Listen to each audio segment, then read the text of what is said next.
bonsoir Florent. Bonsoir Estelle. Alors on a l'habitude des retours sur Terre d'astronautes, mais dans ce cas précis, il y a un petit risque. Oui, une petite incertitude. Elle est liée à une question.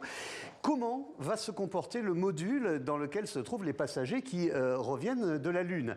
Les 4 voyageurs sont à l'heure où je vous parle dans ce module Orion, une structure de 5 mètres de large dont c'est la première mission habitée. On va y revenir.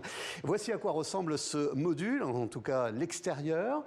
Aux alentours de minuit et demi, tout à l'heure en temps universel, Orion va entrer dans l'atmosphère terrestre à la vitesse de 40 000 km/h. Et au bout de 2 minutes, à cause de cette vitesse et du frottement avec l'atmosphère, la température extérieure atteindra 2700 degrés Celsius. Au bout d'un moment, évidemment, le feu s'éteindra. L'angle d'entrée est donc primordial pour que le bouclier thermique protège la structure. 5 minutes après, il n'y aura plus de flammes. La traînée de l'air ralentira la capsule et 10 minutes après, eh bien, les premiers parachutes se déploieront et ensuite Orion pourra se poser en principe tout doucement sur l'eau au large de la Californie dans le Pacifique. Techniquement, quelle est la plus grande incertitude ?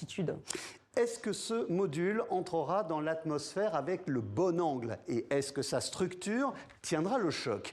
Je vais vous montrer des images qui datent du 11 décembre 2022. C'était l'arrivée de la mission Artemis 1, le test non habité qui préfigurait ce que l'on est en train de vivre, c'est-à-dire Artemis 2.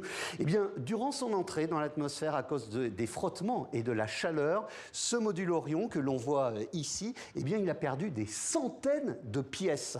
Qu'ont fait les ingénieurs? Eh bien, ils ont revu l'inclinaison au moment de l'entrée dans l'atmosphère. Ils ont également revu des éléments de la structure. Mais il y aura dans quelques heures un moment d'angoisse pour les occupants d'Orion et pour nous tous ici-bas. Est-ce que ça va bien se passer? On espère que les ingénieurs ont bien travaillé. Oui.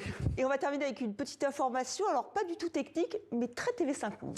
Exactement, ça nous intéresse. Juste 2 mots concernant l'un des acteurs de cette mission Artemis 2. Il se nomme Jeremy Hansen. C'est lui en train de se raser dans le module Orion. Jeremy Hansen, il est canadien.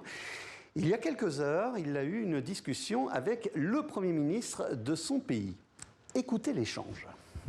C'était incroyable de vous entendre parler français pour la première fois dans l'espace. Je suis tellement fier du Canada.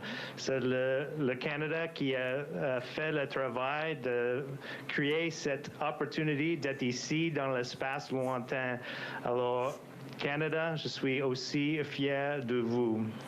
Voilà, chers téléspectateurs de TV5 Monde et Estelle, vous venez d'assister à un record. Cela s'est passé à 300 000 km d'ici. C'est historique, c'est le dialogue en langue française le plus éloigné de la Terre. Merci Florent.